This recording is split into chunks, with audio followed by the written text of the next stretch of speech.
ஆதியாகமம் புத்தகம் 26வது அதிகாரம் 3வது வசனத்தை வாசிக்க கேட்போம். இந்த தேசத்திலே வாசம் பண்ணு, நான் உன்னோட கூட இருந்து உன்னை ஆசீர்வதிப்பேன். நான் உனக்கும் உன் சந்ததிக்கும் இந்த தேசங்கள் யாவையும் தந்து உன் தகப்பனாகிய ஆபிரகாமுக்கு நான் இட்ட ஆணையை நிறைவேற்றுவேன். கர்த்தருக்கு ஸ்தோத்திரம். உன் தகப்பனாகிய ஆபிரகாமுக்கு நான் இட்ட ஆணையை நிறைவேற்றுவேன். ஆமென். அல்லேலூயா. இப்போ அப்படியே நெஞ்சில கை வைங்க. நெஞ்சில கை வச்சு கர்த்தருக்கு ஸ்தோத்திரம். Praise the Lord. என் மனமே சொல்லுங்க, என் மனமே உன் தகப்பனாகிய ஆபிரகாமுக்கு உன் ஆண்டவராகிய கர்த்தர் இட்ட ஆணையை நிச்சயமாய் நிறைவேற்றுவார். சொல்லுங்க. அவர் தாவீது சொல்றாரு, அப்படியே கையெழுத்தாரு. தாவீது சொல்றாரு, வேதத்துல அந்த பழக்கம் இருக்கிறதுனால அதனால உங்க மனசுல கையை வச்சு இருதயத்துல கையை வச்சு நீங்க சொல்லுங்கன்னு சொல்றேன். அவர் சொல்றாரு, என் மனமே, என் அஞ்சமே, என் ஆத்துமாவே ஏன் எனக்குள் தியங்குகிறான், ஏன் எனக்குள் கலங்குகிறான்? என் தேவனாகிய எனக்கு ரட்சிப்பும் எனக்கு இன்பமும் என் முகத்துக்கு ரட்சிப்பா இருக்கிற என் தேவனை நான் இன்னும் நம்புவேன். இன்னும் நான் பண்ணுவேன், நம்புவேன். அதனால நீ கலங்காத, அவர் என்னை கைவிட மாட்டாரு தாவீது சொல்றாரு. அதே தான் உங்களுக்கு சொல்றேன். இப்ப சொல்லுங்க, நம்முடைய தகப்பன் யாரு? ஆபிரகாம். ஏன் ஆபிரகாம் அப்படின்னா நான் சொல்லி தர போறேன். இத பவுல் சொல்றாரு. எப்படி சொல்றாருன்னா, புதிய ஏற்பாடுல சொல்றாரு. என்ன சொல்றாருன்னா, அன்னைக்கு ஆபிரகாமுக்கு ஆண்டவர் வாக்கு கொடுத்தாரு, உனக்குள் பூமியில் உள்ள வம்சங்கள் எல்லாம். யார்கிட்ட சொன்னாரு? ஆபிரகாம் கிட்ட சொன்னாரு. என்ன சொன்னாரு? பூமியின் வம்சங்கள் எல்லாம் உனக்குள் என்ன பண்ணும்? ஆசீர்வதிக்கப்படும். அப்போ பூமியின் வம்சங்கள் யார்? பூமியின் வம்சங்கள் நாம தான் அவருடைய வம்சங்கள். இந்த உலகத்தில் இருக்கிற எல்லா வம்சங்களும் ஆசீர்வதிக்கப்படும் சொல்லிட்டாரு. சொல்லிட்ட உடனே அதுக்கான விளக்கம் அப்போ ஆபிரகாமுக்கு தெரிஞ்சிருக்குமா என்னன்னு தெரியல. ஒரு வேளை மேபி கர்த்தருக்கு ஸ்தோத்திரம். வேதத்தினுடைய ரகசியங்களை நீங்க பாத்தீங்கன்னா பயங்கரமா இருக்கும். அதற்கான விளக்கத்தை பவுல் சொல்றாரு. ஆபிரகாமுக்கு ஆண்டவர் தரிசனமாகி, நான் சர்வ வல்லமையுள்ள தேவன். என்ன பண்ணாரு? நான் சர்வ வல்லமையுள்ள தேவன், நீ எனக்கு முன்பாக நடந்து கொண்டு உத்தமனாயிரு. நான் என்ன பண்ணுவேன்? உன் சந்ததியை வானத்து நட்சத்திரங்களை போல மாத்துவேன்னு சொன்னார். அப்போ உனக்குள் பூமி வம்சங்கள் எல்லாம் என்ன பண்ணும்? எப்படி ஆசீர்வதிக்கப்படும்? நான் என்ன ஆபிரகாமுக்கு பிள்ளையா? எங்க அப்பா பேர் என்ன? எங்க அப்பா பேர் பெருமாள். எங்க அம்மா பேர் என்ன? எங்க அம்மா பேர் கௌசல்யா. கர்த்தருக்கு ஸ்தோத்திரம். அது மாதிரி உங்க அப்பா பேரு? நீங்க நம்ம எல்லாம் ஆபிரகாமுடைய பிள்ளையா? இல்லையா? அப்ப எப்படி ஆண்டவர் பொய் சொல்லிட்டாரா? உனக்குள் பூமியின் வம்சங்களும் ஆசீர்வதிக்கப்படும். எப்படி ஆபிரகாமுக்குள்ள ஆசீர்வதிக்கப்படும்? ஒரு மனிதனை தெரிந்தெடுத்தார். அந்த ஒரு மனிதனுடைய விசுவாசத்தினாலே எல்லாரையும் கர்த்தர் ஆசீர்வதிக்கிறாரு. எல்லாரையும் கர்த்தர் ஆசீர்வதிக்கிறார். எப்படி ஆசீர்வதிக்கிறார்னா, பவுல் சொல்றாரு, விசுவாசம் உள்ள சந்ததி, விசுவாசம் உள்ள ஆபிரகாமோட கூட கிறிஸ்து இயேசுவின் மூலமாய் ஆசீர்வதிக்கப்படும். விசுவாச சந்ததி, விசுவாசம் உள்ள ஆபிரகாமோட கூட கிறிஸ்து இயேசுவின் மூலமாய் வேதத்தில் உள்ள வாக்கு தத்தங்களுக்கு எல்லாம் சொந்தக்காரர்களாய் மாறுகிறார்கள். அல்லேலூயா, அல்லேலூயா. கர்த்தருக்கு ஸ்தோத்திரம். ஆபிரகாம் நமக்கு தகப்பன் இல்ல அப்படின்ற எண்ணம் இருந்ததுனா இந்த வசனத்துக்கு நமக்கு சொந்தமே இல்லை. இதை நம்ம உரிமை பாராட்ட முடியாது.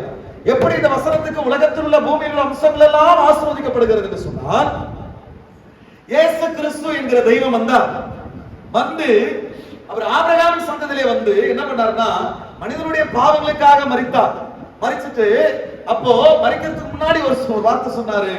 ஆபிரகாமுடைய சந்ததியிலே வந்தவன் சொல்லுகிறான், நாங்கள் மோசேயினுடைய சந்ததி, நாங்கள் ஆபிரகாமுடைய பிள்ளைகள் என்று சொல்லி அவர்கள் சொல்லிக் கொண்டார்கள். அதற்கு இயேசு பதில் சொன்னார், உங்களை ஆபிரகாமுடைய சந்ததி என்று சொல்லி உங்களை சொல்லிக் கொள்ளாதீர்கள். ஏனென்றால் ஆபிரகாமுடைய சந்ததியா நீங்கள் இருப்பீர்கள் என்று சொன்னால், ஆபிரகாமுக்குள்ள இருந்த விசுவாசமும் கீழ்ப்படிதலும் உங்களுக்குள்ளே இருக்கும். நீங்கள் ஆபிரகாமுடைய பிள்ளைகள் அல்ல, நீங்கள் பிசாசுடைய பிள்ளைகள். ஏனென்றால் பிசாசு பொய்யனும் பொய்க்கு பிதாவுமா இருக்கிறான். ஆனபடினால நீங்க பொய்யனா இருக்கிறீங்க, புரட்டுக்காரனா இருக்கீங்க, நம்ப மாட்டேன்றீங்க, கீழ்ப்படியா மாட்டேன்றீங்க, விசுவாசம் உங்களுக்குள்ள இருக்க மாட்டேங்குது.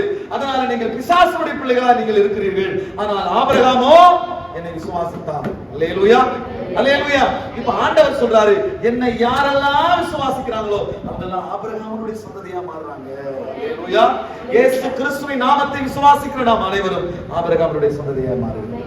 அதனாலதான் வேதம் சொல்லுகிறது, என் மனமே, சொல்லுங்க சொல்லுங்க, இப்ப கையில் சொல்லுங்க, என் மனமே, என் இருதயமே, உனக்கு அப்பா ஆபிரகாம் இருக்கார் இல்லையா, உன்னுடைய தகப்பன் ஆபிரகாமுக்கு ஆண்டவர் சொன்ன வாக்குத்தத்தங்களை எல்லாம் நிறைவேற்றுவார். உன் தகப்பன் ஆபிரகாமுக்கு ஆண்டவர் கொடுத்த வாக்குத்தத்தங்களை எல்லாம் நிறைவேற்றுவார். அப்போ நம்ம ஒரு இன்டர்வியூக்கு போறோம், ஏதோ ஒரு நன்மை எதிர்பார்த்து வீட்டை விட்டு வெளியே போறோம். வெளியே போகும்போது என்ன எண்ணத்தோடு போனோம்னா, என் தகப்பனாகிய ஆபிரகாமுக்கு கொடுத்த வாக்குத்தத்தத்தை தேவன் எனக்கு நிறைவேற்றுவார். அல்லேலூயா, அல்லேலூயா. அப்படி விசுவாசம் எப்படின்னா, இயேசுவின் மூலமாய் அதை நிறைவேற்றுவார். ஆண்டவரே, ஜெபம் பண்ண, ஆண்டவரே, என் தகப்பனாகிய ஆபிரகாமுக்கு நீர் கொடுத்த வாக்குத்தத்தத்தை நான் உம்மை நிறைவேற்றுவேன் என்று சொல்லி நான் உம்மை விசுவாசிக்கிறேன். அது என்னோடு கூட வந்து எனக்கு அதை நிறைவேற்றித்தார். அல்லேலூயா. அப்ப வேதம் சொல்கிறது, நான் உனக்கு முன்னே போய் கோணல் அளவிலே செவ்வையாக்குவேன். அல்லேலூயா. வீட்ல நீங்க ஜெபம் பண்ண உடனே இயேசு கிறிஸ்து உங்களுக்கு முன்னாக புறப்பட்டு போயிறாரு. நீங்க எங்க போறீங்களோ, நீங்க என்ன நன்மை எதிர்பார்த்து போறீங்களோ, அங்க இருக்கிற கோணல் எல்லாவற்றையும் ஆண்டவர் சரி பண்ணி, நீ போன உடனே அந்த நன்மை ஒரு தடை இல்லாம உனக்கு கிடைக்கிறதுக்கு ஆண்டவர் எல்லாம் சரி பண்ணுவாரு. இதுதான் விசுவாசத்தின் மூலமாய் உண்டாகிற பலன். அல்லேலூயா. பிராக்டீஸ் பண்ணுங்க, பிராக்டீஸ் பண்ணணும். அல்லேலூயா. பிராக்டீஸ் பண்ணணும். பிராக்டீஸ் பண்ணாம வராது. பிராக்டீஸ் பண்ணாம வரவே வராது. பிராக்டீஸ் பண்ணணும். அவர் சொல்லிட்டாரு, நல்லா தான் பிரசங்கம் பண்ணாரு, ஆனா அது எப்படி நிறைவேறும் அப்படின்னு நிறைவேறாது. நீங்க பயிற்சி பண்ணி பாருங்க, நிறைவேறதா இல்லையான்னு பாருங்க. அல்லேலூயா. இப்ப அந்த வசனத்தை படிக்க பார்க்கலாம். 3வது வசனம் படிங்க. இந்த தேசத்திலே வாசம் பண்ணு, நான் உன்னோடு கூட இருந்து உன்னை ஆசீர்வதிப்பேன். நான் உனக்கும் உன் சந்ததிக்கும் இந்த தேசங்கள் யாவையும் தந்து உன் தகப்பனாகிய ஆபிரகாமுக்கு நான் இட்ட ஆணையை நிறைவேற்றுவேன். அல்லேலூயா, அல்லேலூயா. அது என்ன ஆணையா? அது என்ன ஆணையா? ஆண்டவர் சொல்றாரு, தகப்பனாகிய ஆபிரகாமுக்கு நான் இட்ட ஆணையை நிறைவேற்றுவேன் சொல்றாருல்ல. ஆண்டவர் சொல்றாருல்ல. யார்கிட்ட சொல்றாரு? ஈசா கிட்ட சொல்றாரு. என்ன ஆணை இட்டார்னா, ஒண்ணுமே இல்ல, நீயும் கெட்டு போக மாட்டேன், உன் சந்ததியும் கெட்டு போகாது. அல்லேலூயா. உன்னையும் நான் கெட்டு போக விட மாட்டேன், உன் சந்ததியும் கெட்டு போக விட மாட்டேன். அதான் வேதம் சொல்லுகிறது, தேவன் தம்முடைய ஒரே பேரான குமாரனை விசுவாசிக்கிறவன் எவனோ, சொல்லுங்க பார்க்கலாம், அவன் கெட்டு போகாமல் நித்திய ஜீவனை அடையும்படிக்கு அவரை தந்தருளி மூலமாய் உலகத்தில் அன்பு கொடுத்தார். அல்லேலூயா. இப்போ கர்த்தருக்கு ஸ்தோத்திரம். Praise the Lord. நம்மலாம் எதுக்கு நம்ம சபைக்கு வந்திருக்கிறோம்? சொல்லுங்களேன். நம்மலாம் எதுக்கு சபைக்கு வந்திருக்கிறோம்? நம்ம கெட்டு போக கூடாதுனால சபைக்கு வந்திருக்கிறோம். இயேசு எதுக்கு இங்க வந்தாரு? நாம கெட்டு போக கூடாதுதான் ஆண்டவர் வந்தார். மறுபடியும் அந்த வார்த்தையை வாசிக்கும் பொழுது, இந்த தேசத்துல வாசம் பண்ணு, ஆண்டவர் சொன்னாரு, வாக்குத்தத்தத்தை நிறைவேற்றுவான் என்று சொல்லி ஆண்டவர் சொன்னது என்னன்னா, நான் உன்னோடு இருந்து உன்னை ஆசீர்வதிப்பேன். ஆமென். அல்லேலூயா. கர்த்தர் இந்த மாதத்துல கர்த்தர் நமக்கு அந்த வாக்குத்தத்தத்தை நம்ப பண்ணி இருக்கிறார். நான் உன்னோடு இருந்து உன்னை ஆசீர்வதிப்பேன் என்ற வார்த்தையை ஆண்டவர் நமக்கு கொடுத்திருக்கிறார். இப்ப தேவனுடைய வார்த்தையை பெற்றிருக்கிற நாம ஒரு விசுவாசத்துக்குள்ளே வரணும். என்னன்னா, கர்த்தர் என்னோடு கூட இருப்பார், அவர் என்னை கைவிட மாட்டார், என்னை ஆசீர்வதிப்பார். அல்லேலூயா. கர்த்தர் கொடுக்கிற வாக்குத்தத்தங்கள் எல்லாம் எதற்காக அப்படின்னு கேட்டீங்கன்னா, எதற்காக? என்னை ஆசீர்வதிப்பதற்காக. எதற்காக? என்னை ஆசீர்வதிப்பதற்காக. சொல்லுங்க, கர்த்தர் கொடுக்கிற வாக்குத்தத்தங்கள் எதற்காக? என்னை ஆசீர்வதிப்பதற்காக. அதான் அவர் சொல்றாரு, நான் உன் கூட இருப்பேன், உன்னை கைவிட மாட்டேன், உனக்கு நான் கழுகு போல பலன் கொடுப்பேன், உன்னை சோர்ந்து போக விட மாட்டேன், உன்னை நான் உயரத்துல கொண்டு போய் வைப்பேன், நான் ஏந்துவேன், சுமப்பேன். இவ்வளவு வாக்குத்தத்தங்களை தந்திருக்கிறார். அத்தனை வாக்குத்தத்தங்களும் எதற்காக என்று சொன்னால், நம்மை ஆசீர்வதிப்பதற்காக. அல்லேலூயா, அல்லேலூயா. கர்த்தருக்கு ஸ்தோத்திரம். அதனால தைரியம் கொள்ளுங்க, சந்தோஷமா இருங்க, பயப்படாதிருங்க. ஆண்டவருடைய வாக்குத்தத்தம் நமக்கு உறுதுணையா இருக்கிறது. தைரியமா இருங்க. அப்போ என்ன நடக்கும் அப்படின்னா, நாம் விரும்புகிறதை கர்த்தர் நம்மிடத்தில் கொண்டு வந்து சேர்ப்பார். நம்ம என்ன விரும்புறோமோ, நம்ம என்ன எதிர்பார்த்து ஓடிக்கொண்டிருக்கிறோமோ, அது எல்லாவற்றையும் தேவன் நமக்கு கொண்டு வந்து சேர்ப்பார். அல்லேலூயா. கர்த்தருக்கு ஸ்தோத்திரம். சரி, நான் ஒரு காரியத்தை சொல்லிட்டேன் உங்களுக்கு. கர்த்தர் கொண்டு வந்து சேர்ப்பான்னு சொல்லிட்டேன், தைரியமா இருக்குன்னு சொல்லிட்டேன். நம்பிக்கையா இருக்குன்னு சொல்லிட்டேன். நீங்க நினைச்சதை சாதிக்கலாம், கர்த்தருடைய ஆசீர்வாதம் உங்களோடு கூட இருக்கும் அப்படின்னு சொல்லிட்டேன். என்ன நடக்கும் அப்படின்னு கேட்டீங்கன்னா, கர்த்தருடைய வார்த்தைக்கு அவன் கீழ்ப்படிந்து இருந்ததுனாலே 12 வசனம் வாசிங்க. ஆண்டவர் எங்கே இருக்க சொன்னாரோ அந்த இடத்துல அவன் விதை விதைத்தான். கர்த்தர் அவனை அவர் சொன்னபடியே ஆசீர்வதித்ததினால் அந்த வருஷத்திலே அவன் 100 மடங்கு பலன் அடைந்தான். அவன் விதைத்தான் அப்படின்னா என்ன அர்த்தம்? ஒரு நம்ம எல்லாம் விவசாய குடும்பத்துல இருந்து வந்தவங்க தான். நம்ம என்ன செய்வோம்? விதை விதைக்கிறோம் அப்படின்னா எத்தனை விதை விதைப்போம்? 2 விதை விதைப்போமா இல்ல 2000 விதை விதைப்போமா? கிட்டத்தட்ட 2000 விதை கிட்ட விதைப்போம். அந்த 2000 விதையில சிலது முளைக்கும், சிலது முளைக்கும், சிலது முளைக்காம போயிடும். ஆனா வசனம் சொல்லுது, அவன் எத்தனை விதை விதைச்சானோ அத்தனை விதையும் முளைத்தது மட்டுமல்லாமல் பலன் தந்தது. ஆமென், அல்லேலூயா. என்ன நடந்தது அப்படின்னு கேட்டீங்கன்னா, ஒரு மோசமான சூழ்நிலையில அங்க ஈசாக்கு இருக்கிறார். என்ன அப்படின்னு கேட்டீங்கன்னா, முதல் வசனம் சொல்லுகிறது, ஆபிரகாமின் காலத்திலே வந்த பஞ்சத்தை போல ஈசாக்கின் காலத்துல ஒரு பெரிய பஞ்சம் வந்துருச்சு. பஞ்சம் வந்ததுனால தேசத்துல மழை இல்ல. மழை இல்லாதனால இவர் என்ன யோசிக்கிறாருன்னா, இங்க இருந்து நம்ம புறப்பட்டு எந்த இடத்துல மழை இருக்குதோ, ஆடு மாடுகளுக்கு மேய்ச்சல் இருக்கிறதோ, ஆடு மாடுகளுக்கு தண்ணீர் இருக்கிறதோ அங்க போயிடுவோம் அப்படின்னு சொல்லி அவர் புறப்படுறார். புறப்படும் பொழுதுதான் கர்த்தர் தரிசனமாகிறார். இல்ல இல்ல, நீ எகிப்துக்கு போக கூடாது, நீ அங்க போலான்னு திட்டம் பண்ணி இருக்கிற, அங்க போக கூடாது. ஆமென், அல்லேலூயா. நீ அங்க போகாம என்ன பண்ணணும் அப்படின்னு கேட்டீங்கன்னா, நீ இங்கேயே இருக்கணும். நீ இருந்தீனா நான் உன்னோடு இருந்து உன்னை ஆசீர்வதிப்பேன் சொல்றேன். சொன்ன உடனே கர்த்தர் அவருடைய வார்த்தைக்கு கீழ்ப்படிந்த ஈசாக்கு அந்த தேசத்துல மழை இல்லை, தண்ணீர் இல்லை, எதுவும் இல்லை. ஆனா கர்த்தர் சொன்ன வாக்கு தத்தத்தை நம்பி விதை விதைச்சார். நீங்க செய்வீங்களா? நீங்க செய்வீங்களா? நீங்க செய்வீங்களா? செய்ய மாட்டீங்க. கொஞ்சம் யோசித்து பாருங்க. இந்த காட்சி கண்ணு முன்னாடி கொண்டு வாங்க. எந்த இடத்துல மழை இல்லை, ஏரியிலையும் தண்ணி இல்லை, அப்படி துறவு கிணறு தோண்டினாலும் அதுலயும் தண்ணி வர்றது கஷ்டம். பிராக்டிகலா இருக்கு. நீங்க விதை விதைப்பீங்களா? விதை விதைக்கிறது விடுங்க, ஒரு செடியை நடுவீங்களா? நீங்க நட மாட்டீங்க. ஆனா ஈசாக்கு அதை செய்தார். தண்ணி இல்ல, நல்லா கவனிங்க, எங்குமே தண்ணி இல்ல, மழை இல்ல, பஞ்சம் இருக்கு. ஆனா ஈசாக்கு என்ன பண்றாரு? ஈசாக்கு என்ன பண்றாரு? விதைக்கிறாரு. அப்போ உலகத்துல அந்த தேசத்துல வேற யாராவது விதை வச்சாங்கன்னா யாரும் விதைச்சிருக்க மாட்டாங்க. மழை இல்லாத இடத்துல, தண்ணி இல்லாத இடத்துல, பஞ்சம் இருக்கிற இடத்துல அவர் விதைக்கிறாரு. மத்தவங்க எல்லாம் என்ன பேசிருப்பாங்க கொஞ்சம் யோசிப்பாங்க. வந்து கேட்டிருப்பாங்க, என்னப்பா உனக்கு மட்டும் கனவுல வந்து உங்க கடவுள் சொல்லிட்டாரா நாளைக்கு மழை வரும் அப்படின்னு சொல்லிட்டாரா? சொன்னா சொல்லுப்பா, நான் கூட விதைக்கிறேன் அப்படின்னு கிண்டல் பண்ணிருப்பான். இல்ல ஏதாவது ஜோசியம் பாத்தியா? இல்ல வேற ஏதாவது திட்டம் வச்சிருக்கிறியா? தண்ணிக்கு ஊர்ல தண்ணியே இல்ல, நாடே பஞ்சத்துல இருக்குது, நீ எந்த நம்பிக்கையில விதைக்கிற அப்படின்னு சொல்லி அவன் கேட்டிருப்பான். அவருக்கு என்ன ஒரு பதில் சொல்லியிருப்பாரு? என் கடவுள் எனக்கு சொன்னான்னு சொல்லியிருப்பாரா? ஒருவேளை சொல்லி இருக்கலாம், சொல்லாம இருந்திருக்கலாம். அப்ப யாரும் செய்யாத ஒரு செயலை அவர் செய்யறாருன்னா காரணம் என்ன? நீங்க சொல்லுங்க பார்க்கலாம். காரணம் ஒண்ணுமே இல்ல, ஆண்டவருடைய வார்த்தை மேல இருந்த நம்பிக்கை தான், வேற ஒண்ணுமே இல்லை. பஞ்ச காலத்துல விதை விதைக்கிறது உங்களுக்கு லேசான காரியமா தெரியலாம். ஆனா கொஞ்சம் யோசித்து பாருங்க. எந்த ஒரு மூளை இருக்கிற, அறிவு இருக்கிற, எந்த புத்தி சுவாதீனம் இருக்கிற எந்த ஒரு மனுஷன் என்ன பண்ண மாட்டான்? செய்ய மாட்டான். ஆனா அவர் செய்யறார். கர்த்தருக்கு ஸ்தோத்திரம். விசுவாசம் என்பது உங்களுடைய அறிவுக்கு, உங்களுடைய திறமைக்கு, உங்களுடைய புத்திக்கு அப்பாற்பட்டது. புரியலையா? எத்தனை பேருக்கு புரிஞ்சது? விசுவாசம்ன்றது எப்படின்னா, உங்களுடைய அறிவுக்கு, உங்களுடைய திறமைக்கு, உங்களுடைய படிப்புக்கு, உங்களுடைய புத்திக்கு அப்பாற்பட்டது விசுவாசம் என்பது. விசுவாசமா இருக்கிறவன் அவன் செய்யற செயலை பார்த்தா முட்டாள்தனமா தெரியும். யதார்த்தத்தை கொஞ்சம் யோசிச்சு பாருங்க. புத்தி இருக்கிறவன் செய்வானா? இது நம்பத்தக்கதா இருக்குதா? இது இல்ல. அல்லேலூயா. ஆனா விசுவாசம் உள்ள வந்துருச்சு, ஆண்டவருடைய வார்த்தை மேல உள்ள வந்துருச்சுன்னா, அவன் அந்த ஆண்டவருடைய நாமத்தின் மேல் விசுவாசம் வைக்கிறவன், ஆண்டவருடைய வார்த்தையின் மேல் விசுவாசம் வைக்கிறவன், அவன் விசுவாசத்தினால செய்கிற செயல் எல்லாமே கொஞ்சம் விகற்பமா தான் இருக்கும். அல்லேலூயா, அல்லேலூயா சொல்லுங்க ஒரு அல்லேலூயா. அப்ப அததான் ஈசாக்கு செய்யறாரு. மழை இல்ல, தண்ணி இல்ல, ஆனா விதைக்கிறார்.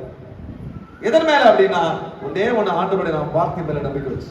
எது மேல நம்பிக்கை வச்சு? ஆண்டவருடைய வார்த்தை மேல நம்பிக்கை வச்சு. அப்போ கர்த்தர் சொல்றாரு, நீ இந்த தேசத்துல குடியிரு, நான் உன்னோடு கூட இருப்பேன். நீ குடியிருந்தா நான் கூட இருப்பேன். இங்க இருந்து போயிட்டு நான் இருக்க மாட்டேன். நீ இந்த இடத்துல இருந்தீனா உன் கூட இருப்பேன். உன் கூட இருந்து உன்னை ஆசீர்வதிப்பேன் அப்படின்னா நீ என்ன செய்தாலும் நான் உன்னை ஆசீர்வதிப்பேன். அல்லேலூயா. உன்னுடைய உயர்வுக்காக, உன்னுடைய முன்னேற்றத்துக்காக, உன்னுடைய வளர்ச்சிக்காக, உன் குடும்பத்திற்காக, உன் பிள்ளைகளுக்காக நீ எதை செய்ய நினைத்தாலும், எதை திட்டமிட்டாலும் அதை நான் உனக்கு செய்து முடிப்பேன் என்று சொல்லி ஆண்டவர் சொல்லுகிறார். ஆண்டவர் ஆசீர்வதிப்பேன் சொன்னாரு. விதை விதைக்க சொன்னாரா? சொல்லல. ஆனா ஏன் விதை விதைச்சா? ஒரு நம்பிக்கை. கர்த்தர் என் கூட இருக்கிறேன்னு சொன்ன வார்த்தை மேல இருக்கிற நம்பிக்கை. எனக்கு சாப்பாடு வேணும், என் பிள்ளைகளுக்கு சாப்பாடு வேணும், நான் விதைச்சுதான் ஆகணும். அந்த கட்டாயத்துல விதைக்கிறார். ஆண்டவர் அதை 100 மடங்கு பலன் தருகிறார். விசுவாசத்தினால் உண்டாகிற அந்த பலன் என்பது அதிபயங்கரமா இருக்கும். ஆனா அந்த விசுவாசத்தை நம்ம கிரகிச்சு அதன்படி செய்யறது ரொம்ப கஷ்டமா இருக்கும். அப்போ விசுவாசத்தினாலே நாம் விகற்பமாய் செய்தாலும், விசுவாசத்தினால் நாம் எடுக்கிற முயற்சி மற்றவங்க என்ன வேணாலும் சொல்லலாம், ஆனா அதை செய்யறேன்னு சொல்லி நம்ம விசுவாசம் கர்த்தரை கூட இருக்கிறார் செஞ்சா கர்த்தர் அதை ஆசீர்வதிப்பார். ஆமென். இப்ப என்ன பண்ணா ஆண்டவர் ஆசீர்வதிப்பார்னா, முதல்ல கீழ்ப்படிவு. ஆசீர்வாதம் வரும், கர்த்தர் கூட இருக்கிற வாக்கு பண்ணிட்டார். அப்ப என்ன பண்ணா கர்த்தர் ஆசீர்வதிப்பாரு? என்ன செய்யணும்? கீழ்ப்படியணும். கீழ்ப்படியணும் அப்படின்னா எப்படி கீழ்ப்படிவேன் அப்படின்னா, முதல்ல கர்த்தருடைய சத்தத்தை கேட்கணும். கர்த்தருடைய சத்தத்தை கேட்கணும். கேட்டாதான். இன்னொரு வசனத்தை எடுத்து வாசிப்போமா? அது எடுத்துக்கொள்ளுங்க. ஆதியாகமம் 22 16 இருந்து 18 வாசிக்க பார்க்கலாம்.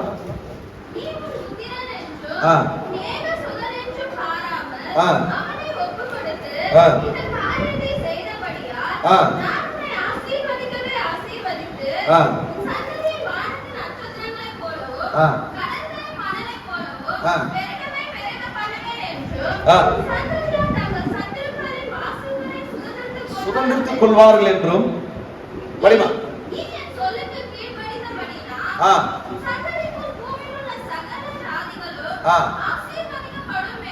இதுதான் நான் முதல்ல சொன்னேன் இல்லையா, எங்க அப்பா ஆபிரகாம் இருக்கிறாரு அப்படின்னு சொன்னேன் இல்லையா, அந்த மாதிரி சொல்றதுக்கு காரணம் தான். ஆண்டவர் சொல்றாரு பாருங்க, நீ என் வார்த்தைக்கு கீழ்ப்படிந்தபடியினால்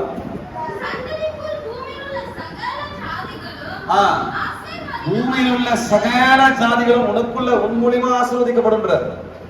அதான் முதல்ல சொல்றதுக்கான வார்த்தை இதுதான். அப்போ இந்த வார்த்தை ஆபிரகாமுக்கு உண்டாவதற்கான காரியம் என்னன்னா, ஆண்டவர் என்ன சொல்றாருன்னா, நீ எதையும் பார்க்காம, உன் பிள்ளைன்னு பார்க்காம, எதையும் பார்க்காம என் வார்த்தைக்கு நீ கீழ்ப்படுத்து இல்ல. அதனாலதான் என் வார்த்தைக்கு நீ சொல்லுங்க, என் வார்த்தைக்கு நீ மறுபடியும் சொல்லுங்க, என் வார்த்தைக்கு நீ. அப்ப கீழ்ப்படிதல் ரொம்ப முக்கியம். அப்ப நம்ம கீழ்ப்படியணும்னா கர்த்தருடைய சத்தத்தை கேட்டா தானே. கவனிங்க, அதே ஆதியாகமம் புத்தகம் 28வது அதிகாரம், ஆதியாகமம் 28 17 வாசிங்க. அவன் பயந்து, இந்த ஸ்தலம் எவ்வளவு பயங்கரமா இருக்கிறது, இது தேவனுடைய வீடே எல்லாம் வேறல்ல, இது வானத்தின் வாசல் என்றார். படிமா. அதிகாலையிலே யாக்கோபு எழுந்து தலையின் கீழ் வைத்திருந்த கல்லை எடுத்து அது தூணாக நிறுத்தி அது மேல் எண்ணெய் வார்த்து அந்த ஸ்தலத்துக்கு பெத்தேல் என்று பெயரிட்டார். கர்த்தருக்கு ஸ்தோத்திரம். கவனிங்க, இது வரைக்கும் ஒரு சம்பவம் நடக்குது. யாக்கோபு ஓடி போய் ஒரு இடத்துல படுத்துக்கிறார். படுத்துக்கிட்ட உடனே அங்க வானம் திறக்குது. வானம் திறந்து வானத்திலிருந்து ஒரு ஏணி வைக்கப்பட்டிருக்குது பாக்குறாரு. அங்க தேவதூதர்கள் ஏறுகிறது இறங்குறதை பாக்குறார்.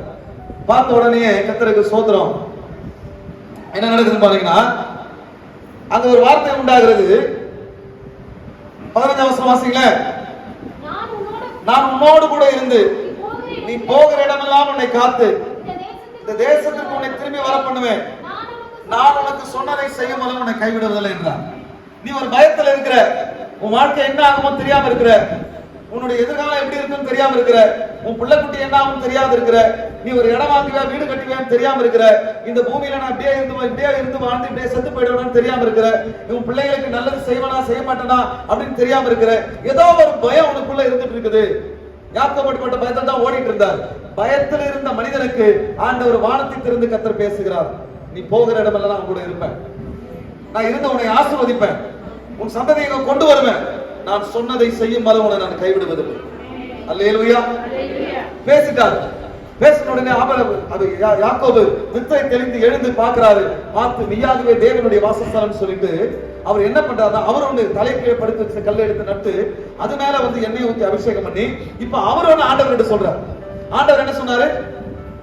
ஆண்டவர் என்ன சொன்னாரு? யாக்கோபை பார்த்து, நான் சொன்னதை செய்ய வரைக்கும் என்ன பண்ண மாட்டேன், கைவிட மாட்டேன்னு சொல்லிட்டாரு. என்ன சொன்னாரு?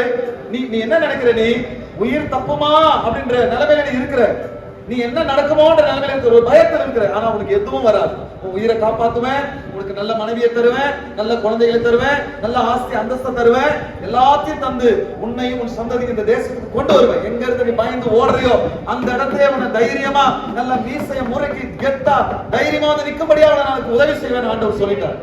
நான் இதை செய்வேன், இதை செய்யற வரைக்கும் நான் உன்னை கைவிட மாட்டேன். இதுதாங்க ப்ராமிஸ். இதுதான் ப்ராமிஸ். இதுதான் ப்ராமிஸ். நீங்க கண்டுபிடிக்கணும் ஆண்டவர் என்கிட்ட வாக்குத்தத்தம் கொடுத்தாரு அப்படின்னு கண்டுபிடிக்கணும். இப்போ அதை கண்டுபிடிக்கணும், வெற்றி கண்டுபிடிக்கணும். கர்த்தர் என்னை வந்து என்னை அழைச்சிருக்கிறார், எனக்கு என்ன ப்ராமிஸ் பண்ணியிருக்கிறார். வைசாலி கண்டுபிடிக்கணும், விக்னேஷ் கண்டுபிடிக்கணும். ஏதோ நம்ம உட்கார ஜெபத்துல உட்கார சர்ச்சில் வர போறோம் அப்படிலாம் இல்லைங்க. ஒருவருக்கும் ஒரு பெக்குலரான ஒரு வாக்குத்தத்த, தனித்துவமான வாக்குத்தத்தங்களை கர்த்தர் கொடுத்திருக்கிறார். தனித்துவமான அபிஷேகத்தை கர்த்தர் கொடுத்திருக்கிறார். அதுக்கு நீங்க உடன்படணும். சும்மா ஆண்டவர் யாக்கோபு கொடுக்கிறார், ஆமா யாக்கோபு கொடுக்கிறார், உன் கூட இருப்பார், ஆமா உன் கூட இருப்பார். ஆனா உனக்கு என்ன செஞ்சாரு? உனக்கு என்ன சொன்னார்? உனக்கு அருளப்பட்ட வாக்குத்தத்தம் என்ன? கர்த்தர் உடன்படிக்கை பண்றாரு. யார் கூட பண்றாரு? உன் கூட எல்லாரும் கூட ஆண்டவர். ஆபிரகாம் கூட பண்ணார், ஈசாக்கு எல்லாரும் கூட தேவனால் அழைக்கப்பட்ட ஒவ்வொரு கூட பண்ணார். உன் கூட என்ன பண்ணியிருக்கிறார் ஆண்டவர்? நினைச்சு பாருங்க. நான் சபைக்கு வரேன், நான் எழுந்து போறேன், என்ன பண்ணக்கூடாதுப்பா, இருக்கக்கூடாது. நீ யாரு? கர்த்தர் உன்னை சும்மா அந்த பூமியில கொண்டு வரல. உனக்கான வாக்குத்தத்தம் என்ன? நீ அழைக்கப்பட்டவன். உனக்கு என்ன வாக்குத்தத்தம் கொடுத்தாரு ஆண்டவர்? உங்களோட என்ன பேசினாரு? அதை நீ புரிஞ்சுக்கிட்டு அதை கண்டுபிடிச்சுனா லைஃப்ல நீ எங்க இருந்தாலும் அதை நிறைவேற்றுற வரைக்கும் கர்த்தர் விடவே மாட்டாரு. அதை கண்டுபிடிக்கணும், அதுதான் கஷ்டம். அல்லேலூயா, அல்லேலூயா. கர்த்தருக்கு சொல்ல தேடி பாருங்க, ஆண்டவரை கேட்டு பாருங்க. ஆண்டவரே எனக்கு என்ன வாக்குத்தத்தம் கொடுத்திருக்கீங்க? என்னோடு கூட என்ன உடன்படிக்கை? நான் உமக்கும் எனக்குமான உடன்படிக்கை என்ன? ஆண்டவர் ஒரு பொதுவான உடன்படிக்கை பண்ணி இருக்கிறார். எதனால? அவருடைய ரத்தத்தினாலே பண்ணி இருக்கிறார். அதனால நம்ம விசுவாசிகளாய் மாறினோம். அல்லேலூயா. கவனிங்க, கர்த்தருக்கு ஸ்தோத்திரம். அது பொதுவான உடன்படிக்கை. ஆனா நீ இந்த பூமியில வந்ததுக்கான நோக்கம் என்ன? என்ன உடன்படிக்கை பண்ணியிருக்காரு? உனக்கு என்ன வாக்குத்தத்தத்தை கர்த்தர் கொடுத்திருக்கிறார்? அதை பார்க்கணும். அப்போ தேவனுடைய வாக்குத்தத்தத்தை பெற்றுக்கொண்டவன் எழுந்து பேசுகிறான். என்ன பேசுறான் பாருங்களேன். கர்த்தருக்கு ஸ்தோத்திரம். அப்பொழுது யாக்கோபு, படிமா 20. அப்பொழுது யாக்கோபு, தேவன் என்னோடு கூட இருந்து நான் போகிற இந்த வழியிலே, நான் போகிற இந்த வழியிலே என்னை காப்பாற்றி. ஐயா கொஞ்சம் வசனத்தை பாருங்க. கர்த்தர் பேசிட்டாரு தம்பிங்களா, அந்த வசனத்தை கொஞ்சம் பாருங்க. இதான் விசுவாசம். இப்படி இருக்கணும் நம்ம வாழ்க்கை. இப்படி இருந்தாதான் ஆண்டவருக்கும் நமக்கும், அவர் பேசுவார், நம்ம கேட்போம், நம்ம பேசுவோம், அவர் கேட்பாரு, நம்ம ஒன்று ஜெபம் பண்ணுவோம், அவர் அதை நிறைவேற்றுவாரு. இதெல்லாம் கரெக்டா நடந்துட்டே இருக்கும். ஒரு அப்பா பிள்ளை மாதிரி ஒரு போயிட்டே இருக்கும். கர்த்தருக்கு ஸ்தோத்திரம். இல்லனா நம்ம கிறிஸ்துவ வாழ்க்கை வாழ நம்ம ஆண்டவர் நம்ம கூட இருக்காரா இல்லன்னு தெரியாம இருக்கும். அதுக்கு என்ன சொல்றாருன்னா, இங்க கவனிங்களேன், யாக்கோபு பேசுறாரு. அப்பொழுது யாக்கோபு, தேவன் என்னோடு இருந்து நான் போகிற இந்த வழியில என்னை காப்பாற்றி. முதல்ல என்ன பண்ணணும்? என்ன காப்பாற்றி. அதுக்கப்புறம் உண்ண ஆகாரமும் உடுக்க வஸ்திரமும் எனக்கு தந்து, படிமா, என்னை என் தகப்பன் வீட்டுக்கு சமாதானத்தோட திரும்பி வர பண்ணுவாரா? கர்த்தர் எனக்கு தேவனா இருப்பார். அல்லேலூயா, அல்லேலூயா, அல்லேலூயா. இது கொஞ்சம் யோசிச்சு பாருங்களேன். இது எப்படி தெரியுமா இருக்கிறார்? அப்படியே ராவா அப்படின்னு பயங்கரமா சொல்லட்டுமா? நீங்க ஆண்டவர் கேள்வி கேட்கலாம். வாக்குத்தத்தம் தெரிஞ்சிச்சுன்னு வச்சுங்களேன், ஆண்டவர் கேள்வி கேட்கலாம். கவனிங்க, இப்ப அவர் சொல்றாரு, நீங்க சொல்லிட்டீங்க, நான் சொன்னதை செய்ய வரைக்கும் நீங்க என்ன பண்ண மாட்டீங்கன்னா கைவிட மாட்டேன்னு சொல்லிட்டீங்க. ஆனா இப்ப நான் சொல்றேன், இப்ப நீங்க எனக்கு சொன்னீங்க இல்லையா, நான் போகிற இடத்தெல்லாம் என் கூட என்னை காப்பாற்றி, எனக்கு உணவும் எனக்கு வஸ்திரமும் எனக்கு இருக்க இடமா எனக்கு கொடுத்து என் தகப்பனுடைய தேசத்துக்கு இப்ப உயிரை காப்பாத்தீங்கன்னா பயந்துட்டு ஓடுற மாதிரி, கோழ மாதிரி பயந்துட்டு. இப்ப அதுக்கு என்ன அர்த்தம் தெரியுமா? உயிரை காப்பாத்து பயந்துட்டு ஓடுறது. எங்க வீட்டுக்கு முன்னாடி, என் உடன் பிறந்ததுக்கு முன்னாடி, என் பங்காளிக்கு முன்னாடி, என் சொந்த பந்தம் முன்னாடி, நான் வேலை செய்கிற என் கொலிக்ஸ் முன்னாடி நான் அவமானப்பட்டு கூடி குறுகி நிக்கிறேன். எதனால? திறமை இல்லைன்றதுனாலயோ, பணம் இல்லைன்றதுனாலயோ, ஏதோ ஒரு காரணத்தினால நான் கூடி குறுகி நிக்கிறேன். இப்போ என்னை விட உயர்ந்தவன் குக்கரிச்சு அப்படியே நிக்கிறான், அறிவு கெட்டவன், பணம் இல்லாதவன், பிழைக்க தெரியாதவன், அது இது என்ன என் பேர்ல சொல்றான். நான் அவமானப்பட்டு நிற்கிறேன். ஆனா அந்த இடத்துல நான் ஆசீர்வதிக்கப்பட்டவனாய், உயர்ந்தவனாய், மேன்மையானவனாய், நல்ல அழகா நான் போயிட்டு ஒரு ஒரு ஒரு ஒரு ஆசீர்வதிக்கப்பட்டவனா போய் என்ன நிக்க வச்சீங்கன்னா கர்த்தர் எனக்கு தேவனா இருக்கும். அப்பதான் நீ என் கடவுள். புரியுதாப்பா? அப்பதான் யாரு? நீ எனக்கு கடவுள். அப்பதான் கர்த்தர் எனக்கு தேவனா இருக்கு. இல்ல நீங்க பாட்டு வாக்குத்தத்தமா கொடுத்துட்டீங்க, அத ஒண்ணு கூட நிறைவேற்றல, என்ன அப்படியே விட்டுட்டீங்க அப்படின்னா நீங்க எனக்கு கடவுளே இல்லன்றான். அல்லேலூயா. அப்ப புரியுதா உங்களுக்கு? நீங்க சொல்லிட்டீங்க எல்லாம் செய்வேன்னு, ஆனா அதை நீங்க செஞ்சாதான் என்னுடையது. அல்லேலூயா. அப்போ நான் தூணாக நிறுத்தின இந்த கல் தேவனுடைய வீடாகும். தேவரீர் எனக்கு தரும் எல்லாவற்றிலும் உமக்கு தசமபாகம் தருவேன். அல்லேலூயா. கர்த்தருக்கு ஸ்தோத்திரம். இப்படி தேவனுடைய ஜனங்களாகிய நாம் தேவனுடைய வார்த்தையை பெற்றுக்கிட்டு நம்ம என்ன பண்ண, தேவனுடைய வார்த்தையை வாங்கிக்கிட்டு, கர்த்தரிடத்திலிருந்து வார்த்தையை வாங்கிக்கிட்டு அந்த வார்த்தையை வச்சு நம்ம ஆண்டவரோடு பேசணும். இதான் கிறிஸ்தவ வாழ்க்கை. நம்முடைய தெய்வம் பேசுகிறது, நம்மோடு பேசுகிறது, நம்மோடு கூட பேசுவார். யாக்கோபு கூட கர்த்தர் பேசுறாருன்னா என் கூட கர்த்தர் பேசுவார். ஈசாக்கு கூட கர்த்தர் பேசுறாருன்னா என் கூட பேசுவார். யாக்கோபுக்கு ஆண்டவர் தரிசனமானார் என்று சொன்னார், சொப்பனங்களினாலே எனக்கும் தரிசனமாவார். அல்லேலூயா. யாக்கோபு மட்டும் அப்படியே சும்மா வானத்திலிருந்து இறங்கிடல. என்ன மாறி அவங்க அம்மாவை 10 மாசம் அவர் சுமந்துதான் பெற்றாங்க. என்ன அவர் எப்படி கர்த்தருடைய கரம் உருவாக்கினதோ அதே போல என்னையும் கர்த்தருடைய கரம் உருவாக்கினது. அந்த நம்பிக்கை, அந்த தைரியம் வரணும். இந்த வார்த்தை நமக்குள்ள வரும் பொழுது நம்ம என்ன பண்ணணும், அந்த வார்த்தை வச்சு ஆண்டவர் கூட சண்டையே போடலாங்க. ஆண்டவர் கூட சண்டையே போடலாம். ஒரு இப்போ இன்டர்வியூ போறீங்க, இப்போ கர்த்தருக்கு ஸ்தோத்திரம், இப்போ ஒரு இன்டர்வியூ போறீங்கன்னு வச்சுங்களேன். அந்த இன்டர்வியூ போறீங்க, ஒரு வசனத்தை கேளுங்க ஆண்டவருக்கு. ஆண்டவரே என்னோட பேசுன்னு கேளுங்க. கர்த்தர் ஒரு வார்த்தையை தருவார். அந்த வார்த்தை தான் ஆண்டவர் நமக்கு கொடுத்த வார்த்தையான்னு கண்டுபிடிக்கிறதுக்கு பல மணி நேரம் ஜெபம் தேவை. இப்போ உங்களுக்கு வாக்கு தத்துவம் கொண்டு வந்து தரேன் இல்லையா, இதுதான் வாக்கு தத்துவம், கர்த்தர் கொடுத்த வாக்கு தத்துவம் நான் எப்படி கண்டுபிடிக்கிறேன்? எப்படி நான் இஷ்டத்துக்கு எதனா கொண்டு வந்து கொடுத்துறேனா? இல்ல. என் சபைக்கும் எனக்கும் என் மக்களுக்கும் எங்களுக்கும் வேண்டிய நல்ல வார்த்தையை தாறுமாடுன்னு காத்திருக்கிறோம். கர்த்தர் கொடுக்குறேன். அதுதான் அந்த வார்த்தை. இதுதான் என் சபைக்கு வச்ச வார்த்தை. எப்படி தெரியும்? அது ஒரு உணர்வு, ஒரு அனுபவம், பை பிராக்டிஸ். பல நாட்களாக ஜெபத்துல உட்கார்ந்து ஆண்டவருடைய சத்தம் எப்படி இருக்கு, கர்த்தருடைய காட்சி எப்படி இருக்கு. இப்போ உங்களுக்காக ஜெபம் பண்றேன். ஜெபம் பண்ணும்போது கர்த்தர் காட்சிகளை கொண்டு கண்ணுடைய கொண்டு நிறுத்துறாரு. அது எப்படி வரும்? பல நாட்கள் ஜெபத்தின் மூலியமாக. அப்போ இப்படிப்பட்ட ஒரு வாழ்க்கையை வாழ முடியாதான் கர்த்தர் அழைக்கிறார். ஆசீர்வதிப்பாரா? ஆண்டவர் பணத்தை கொடுத்துருவாரு, காரை கொடுத்துருவாரு, ஆண்டவர் கிணறு தோண்டா தண்ணியை கொடுத்துருவாரு, அப்படிலாம் கிடையாது. இப்படிப்பட்ட ஒரு வாழ்க்கைக்கு உங்களை அழைக்கிறாருன்னு அர்த்தம். அது எப்படிப்பட்ட ஒரு வாழ்க்கைக்கு? ஆண்டவரோடு கூட பேசுகிறேன், ஆண்டவர் உங்களோடு கூட பேசுகிறேன், நீங்கள் ஆண்டவரோடு கூட பேசுகிற ஒரு நல்ல வாழ்க்கைக்கு ஆண்டவர் உங்களை அழைக்கிறார். அப்போ தேவனுடைய ஆசீர்வாதங்கள் மேல இருக்கும். கர்த்தருக்கு ஸ்தோத்திரம். அல்லேலூயா.